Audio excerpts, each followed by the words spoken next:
Vipassinduyevacha Patitana Pavanebhyo Vaishnavebhyo Namo Namah.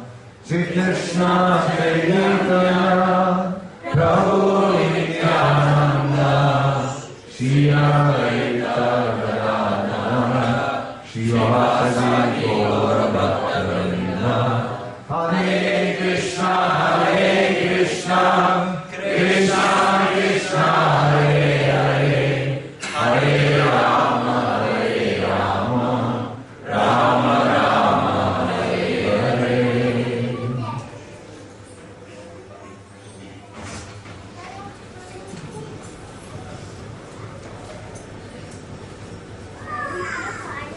Lord Krishna says in the Bhagavad Gita, Naham prakasa sarvasya yogamaya samavritaha mudayam navijanati lokamam ajamavyayam.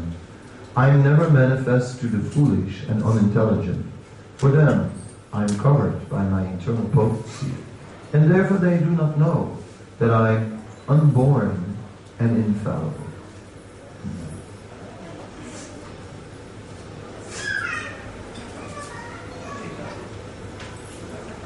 Purport. It may be argued that since Krishna was visible to everyone when he was present on this earth, then how can it be said that he is not manifest to everyone? But actually he was not manifest to everyone. When Krishna was present, there were only a few people who could understand him to be the Supreme Personality of Godhead. In the assembly of Kurus, when Shishupal spoke against Krishna being elected president of the assembly, Bhishma supported him and proclaimed him to be the Supreme God. Similarly, the Pandavas and a few others knew that he was the Supreme, but not everyone. He was not revealed to the non-devotees and the common men. Therefore, in the Bhagavad Gita, Krishna says that but for his pure devotees, all men consider him to be like themselves. He must manifest only to his devotees as the reservoir of all pleasure, but to others, to unintelligent non-devotees, he was covered by his internal potency. In the prayers of Kunti in Srimad Bhagavatam 1.8.19, it is said that the Lord is covered by the curtain of Yogamaya, and thus ordinary people cannot understand him. This Yogamaya curtain is also confirmed in the Upanishad Mantra 15, in which the devotee prays, Hiranmayena patrena satyasyapitam mukam tatram pushana pavinu satyadharmaya drishyate. O my Lord, you are the maintainer of the entire universe, and devotional service to you is the highest religious principle. Therefore I pray that you will also maintain me. Your transcendental form is covered by the Yogamaya. The Brahma-jyoti is the covering of the internal potency. May you kindly remove this clothing effulgence that impedes my seeing your Sat-Siddhananda Vigraha. Your eternal form of bliss and knowledge, the Supreme Personality of Godhead, in its transcendental form of bliss and knowledge is covered by the internal potency of the Brahma-jyoti, and the less intelligent impersonalists cannot see the Supreme on this account. Also, in the Srimad Bhagavatam 10.14.7, there is a prayer by Brahma. O Supreme Personality of Godhead, O Super Soul, O Master of all mystery, who can calculate your potency and pastimes in this world? You are always expanding your internal potency, and therefore no one can understand you. Learned scientists and learned scholars can examine the atomic constitution of this world, or even the planets, but still are unable to calculate your energy and potency, although you are present before them. The Supreme Personality of Godhead, Lord Krishna, is not only unborn, but also avyaya, inexhaustible. His eternal form is bliss and knowledge, and his energies are all inexhaustible.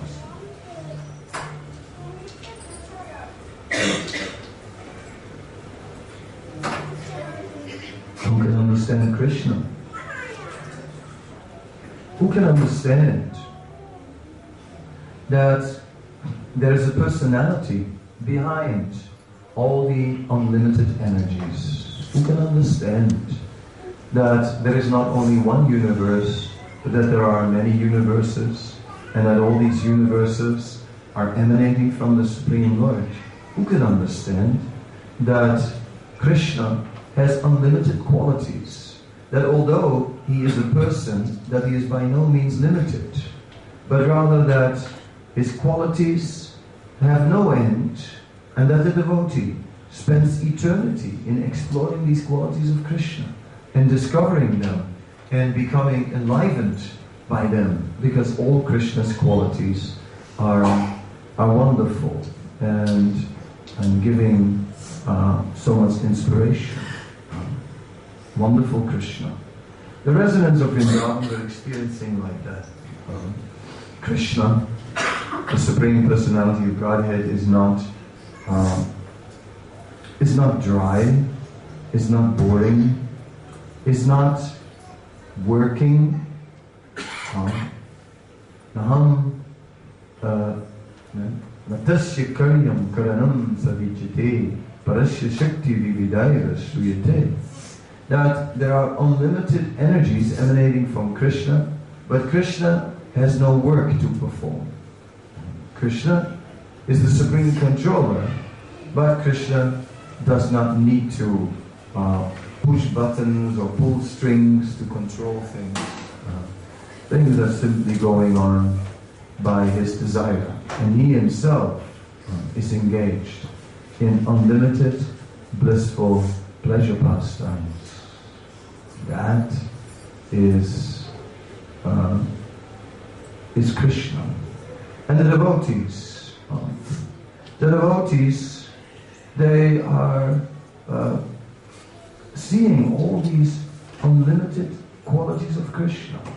And the devotees appreciate all these unlimited qualities of Krishna. And therefore the devotees are glorifying Krishna. And that is their business. They glorify Krishna for everything he does. So many times the residents of Vrindavan, the gopis had complained about Krishna stealing in their houses, and how Krishna had plundered their storehouses of yogurt and butter and so on. And this time,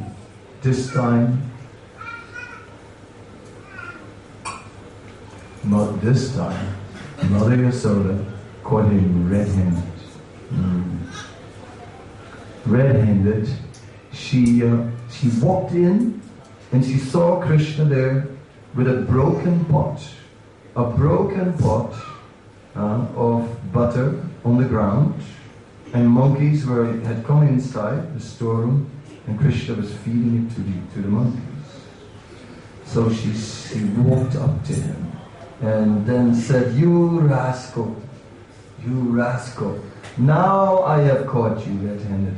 And Krishna said, I just came in and saw how the monkeys just smashed this pot of yogurt, and I've tried to chase them away. But they wouldn't go.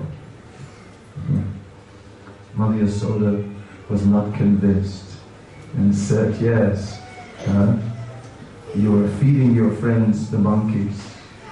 And Krishna said, "Oh, if you say that the monkeys are my friends, then I will go live in the forest with the monkeys."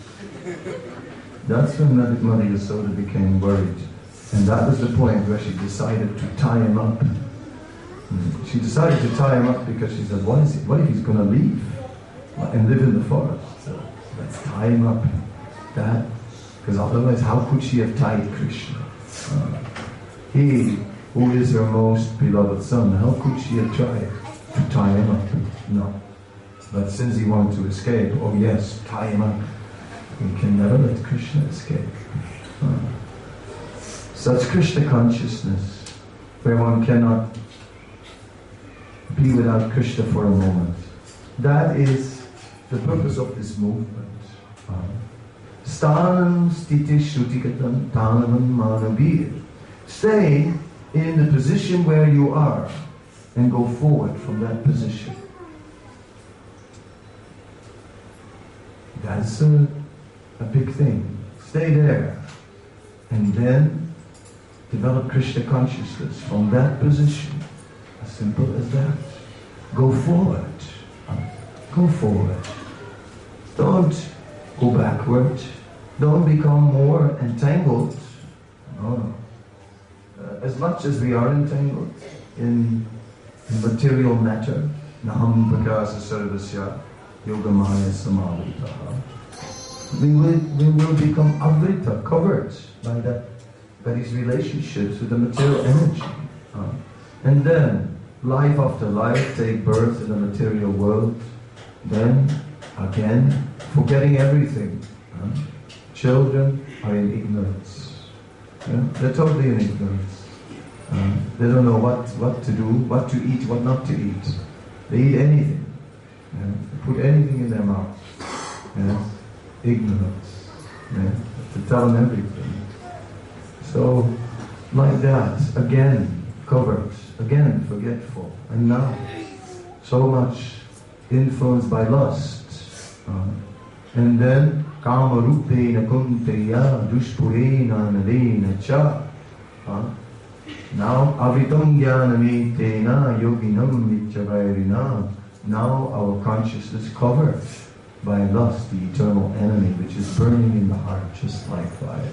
And where is this lust situated? Asya distanam vichyate. Indriyana mano buddhi asya distanam vichyate. It is situated in the senses, in the mind, and in the intelligence. And therefore, we cannot know Krishna. It is not possible. And we think there are so many other things that are so important to us. There are obstacles so important. And all that is illusion, it's false. Nothing is important. Say, my problems are so important. They are so important. Such big problems I have. But there is a story about an Italian village. It's an Italian story. And one day the mayor invited all the people of the village to come to the city hall and to bring their problems. So everyone brought his problems. And then in the city hall, they had an exhibition. Well, it was very entertaining. Everyone had a look at everyone else's problems. Like, wow, look at that. Oh, that's something. Imagine you have a problem like that, yeah? So everyone was enjoying it so much, and everyone indeed felt much better. And yet, no, serious, after seeing the problems people have, you feel a lot better. Look at their problems, our problems are not like those. Gosh, oh, look at that, terrible. Imagine. And then everyone was at the end of the day ready to go home. And then the mayor said, wait a minute, you're all going, but you can't leave all these problems here. Everybody has to take at least one problem home. So, you have to take one home. So again, everyone had a good look at all the problems. This one, no. And that one, I don't know. That one, no way. And this way, they looked at all the problems, and in the end, everyone took his own problem and went back. Italian story. Yes. Better known evil, than an unknown one. What to do? In this way, family stays together.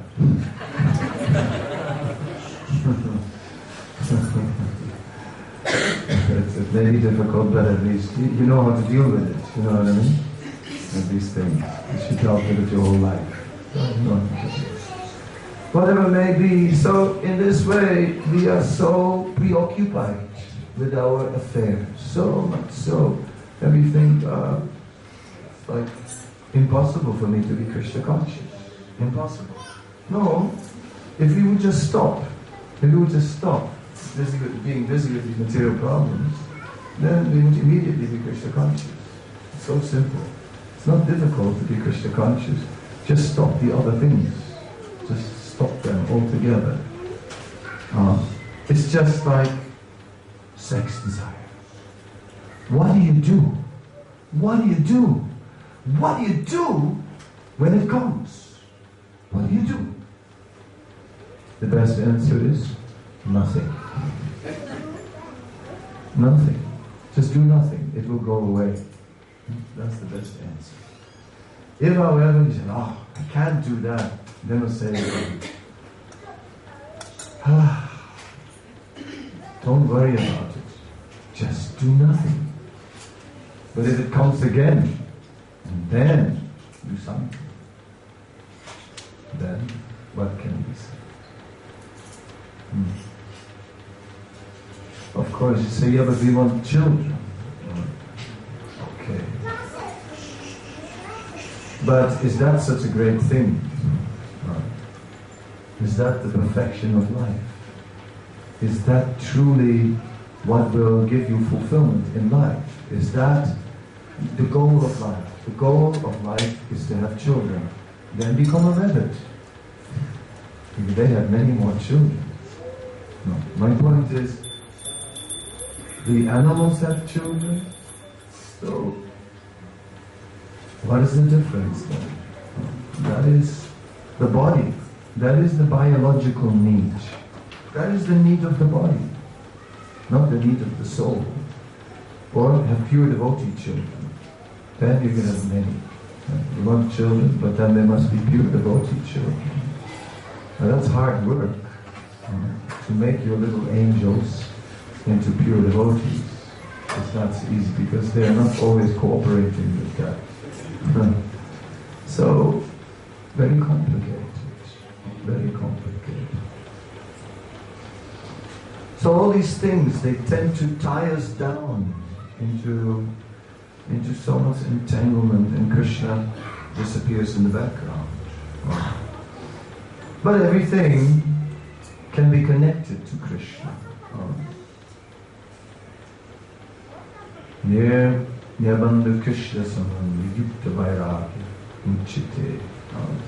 We want to connect everything to Krishna, and then, yes, then it's okay. Then it's alright. But still, if you have 4 houses, 12 cars, 3 wives, and I don't know how many children, and you're chanting Hare Krishna, still you've got a lot of things on your mind, other than Krishna, isn't it? It's like that, you know. So why would you do that? Yes. Why make life so complicated? Why not simplify the needs? If we can simplify our needs,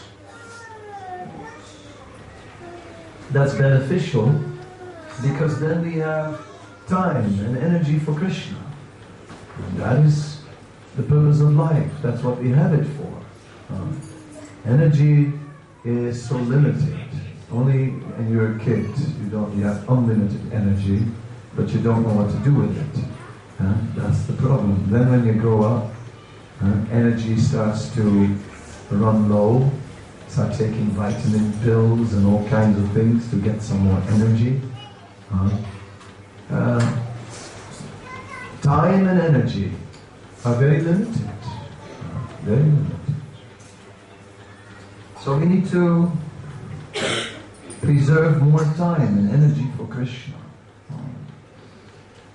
If we are in a situation and we are not satisfied, and we want so many things, better that we forget about those things, and better that we just get very busy to serve Krishna, so that we have no more time to think.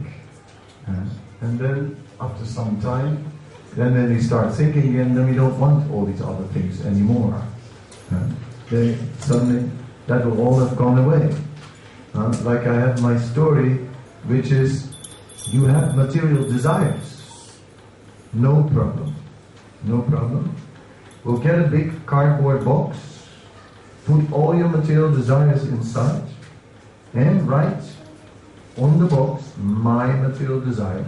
Right? Put a lid, then put it on the shelf. Get busy in service to Krishna, and then one day you will not be so busy and think, today is the day I'm going to play with my material desires. You go to the shelf, you take your box from the shelf, you look inside, it's half empty. Who stole my material desires? Who do you think stole your material desires? You have not heard that he is a chore. You have not heard that Krishna is a thief. You have never heard. Yes, he steals.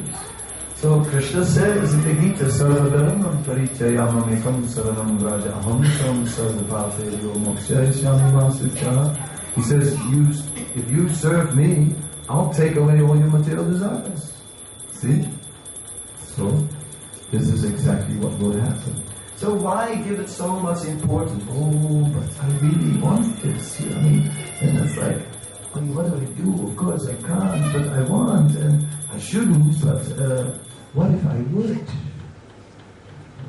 Like this, one can think. But if we just keep busy in Krishna's service, it all disappears. It just all disappears. And that actually is the key to spiritual life. The rest is all waste of time, waste of energy. Just like the children, running here and there 20 times, 30 times. When I was a kid, we had a 3-story house, and my favorite pastime was taking a ball, throw it on the roof, climb up on the rain pipe, get the ball, take it back down, and throw it back on the roof, and climb up again. That was my game. And I thought it was far out. I thought it was a great game. A total waste of energy, if you think of it that. I had found out how to perfectly waste my energy, throwing a ball on the roof and climbing up. That was a little dangerous, that was also exciting. And even that was totally foolish. Could have been a total waste of life. What if the rain pipe would have come off the wall? I would have died over a ball. So, like that, in the course of playing with the material energy, sometimes it goes wrong. And then what? Then what do we do? Because padam yadvi padam natesam, you cannot trust the material energy. One year we went on an excursion and we were driving in Europe to the north. And in Europe the north is cold, not like in Australia. So we're driving to the north, and the tour organizer showed us a movie of polar bears and Antarctica. So we saw at one point these penguins, not ordinary ones, the big ones, emperor penguins, yes. And they were having, the ladies were laying eggs on the ice, and they took turns. Both the male and female would sit on the eggs, taking turns. And then the long polar winter would begin, and the ladies would go to the south, and it took a man to sit on those eggs through the cold polar winter. And at the end of the polar winter, those guys who sit in -70, -80 temperatures, they also went south to join their wives on the holiday islands, leaving the eggs alone. And soon the sun came, and soon the warmth of the sun rays warmed the eggs, and suddenly all those eggs cracked, and little penguins came out. Thousands of them on the ice altogether. And, the ice was sloping a little bit towards the ocean. And these feet of the penguins, they're just perfect for skiing, really. And within seconds they found out, and they were skiing down the slope. And they're all going down, having great fun, a whole gang of them, and going straight down, down, down, faster, faster, faster, over the edge, and they're all flying in the air. And just as they're about to dive in the water, this huge mouth comes out of a killer whale, and he ate all my penguins. And I never got over it. I'm still traumatized. God, that killer whale. Can you believe it? Yeah, I'm sorry to spoil the fun. It was really good up to that point. Yes, what a bummer. I also thought so. I also thought so. It was a real shock, actually. But I'm sorry to tell you the hard facts of life. It was part of nature. It was part of nature. It is the way the world works. Just at the height of our enjoyment, bang, it's over. Sorry. You're one of the statistics. Me. It cannot be that, sorry. So, like this, time is limited. And one should therefore use his time very intelligently and very purposeful. And therefore, with focus on the goal of life. That's the idea. Nowadays, society is not at all designed for that, and society is like totally distracted. Like now, phones are the biggest time wasters in the world, right? Everyone playing with a phone all the time. Constantly there is this phone. Great attachment, hold it tight. Don't let go. Someone might pick your pocket. It's expensive. Hold it. You never know. It's Kali Yuga, you know? Even the devotees. Yeah.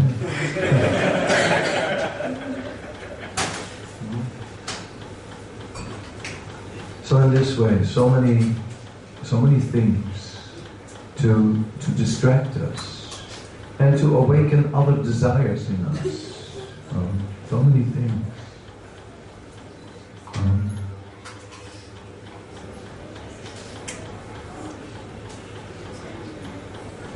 What if it could be simple? Very simple.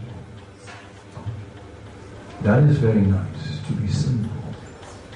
To not have so many things. To not desire so many things. To just desire Krishna. That would be wonderful. Because nothing is more fulfilling than Krishna. Nothing. Everything else is leaving us unfulfilled. Everything. Prabhupada speaks about Dili Kaladu. Yes, from Chandi.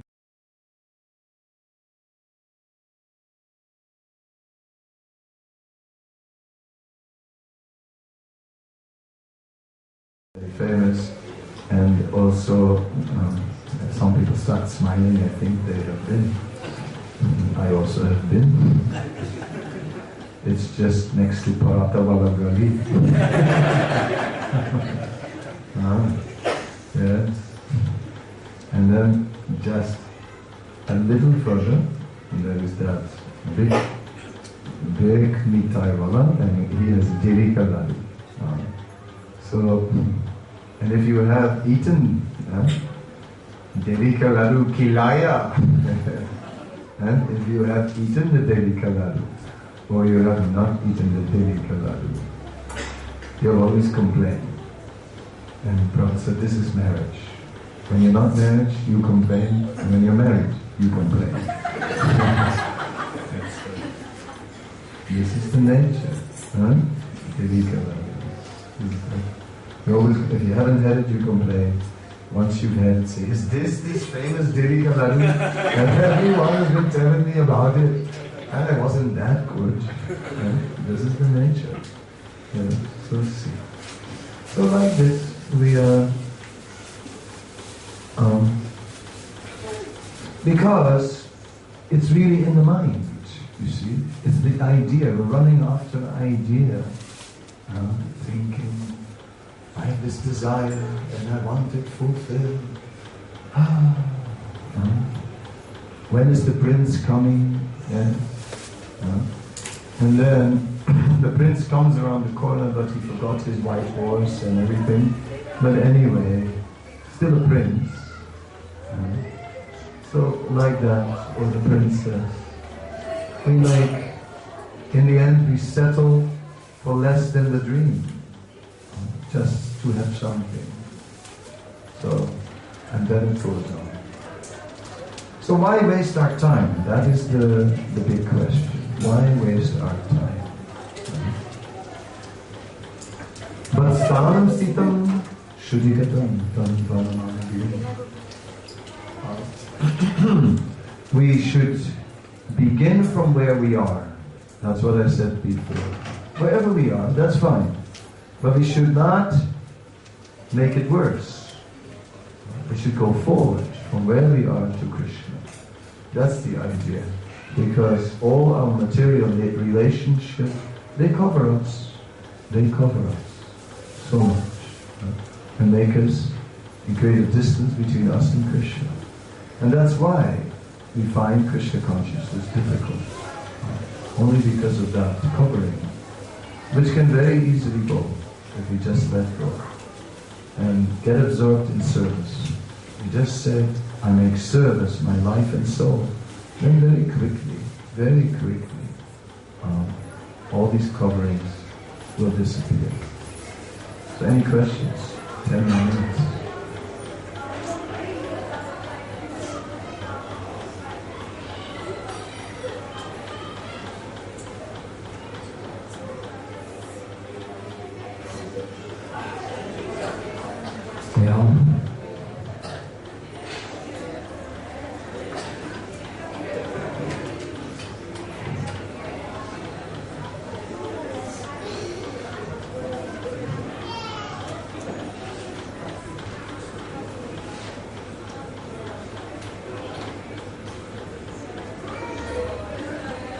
How do we get rid of sanskaras, like materialistic sanskaras?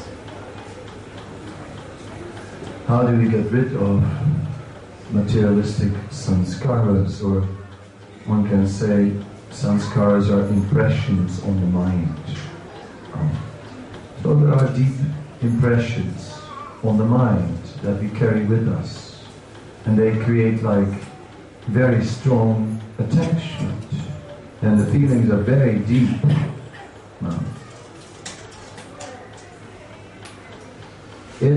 We can't get rid of them, but Krishna can take them away. So we just have to get so engaged in Krishna's service that there's just no space and time and energy left. And then after some time they're gone. That's our saving grace. That's why it's about service, about taking a lot of service, taking a lot of serious service, and then where's the time? Where's the energy? And then after some time they're gone. It's really the box on the shelf. It's very simple, but it really works.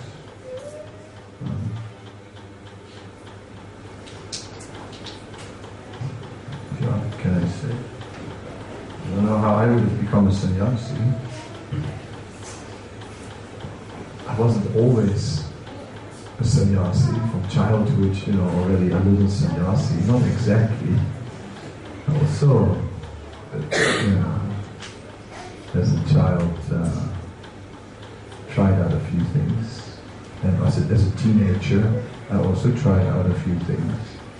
And I admit, where there were borders, I also rebelled and stepped over the borders a little bit, because that's the nature of youth.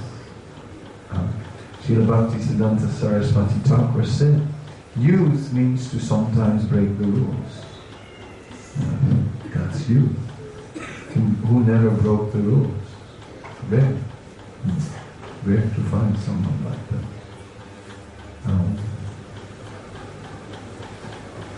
But then we just get busy in service. Very busy in service. That's our saving grace.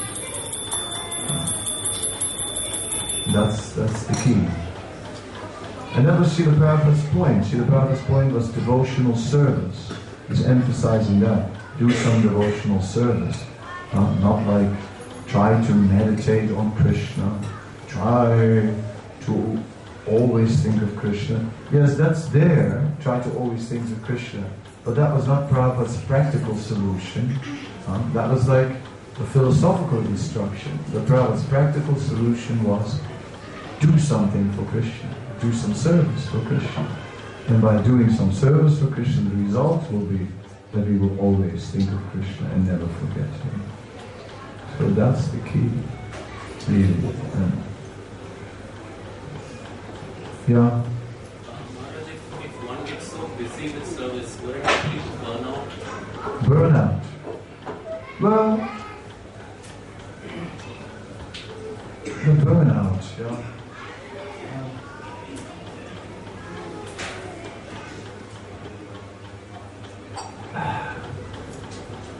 I think a burnout is a temporary problem. Yeah. It's not that one is permanently burned, but a burnout might be we pushed so much and we became totally exhausted. And then we realized that we over-endeavored. So, achahara prayasyascha. So, prayasyas is referring to over-endeavor. So, what is over-endeavor? There are three things that we have to keep in mind. 3 balls. You know how to juggle? Have you ever tried it? With 3 balls, throwing 3 balls. Ladies know how to do better. 3 oranges. Can do? No. These girls today, they can't do anything anymore, is it? Can you cook? Can't cook?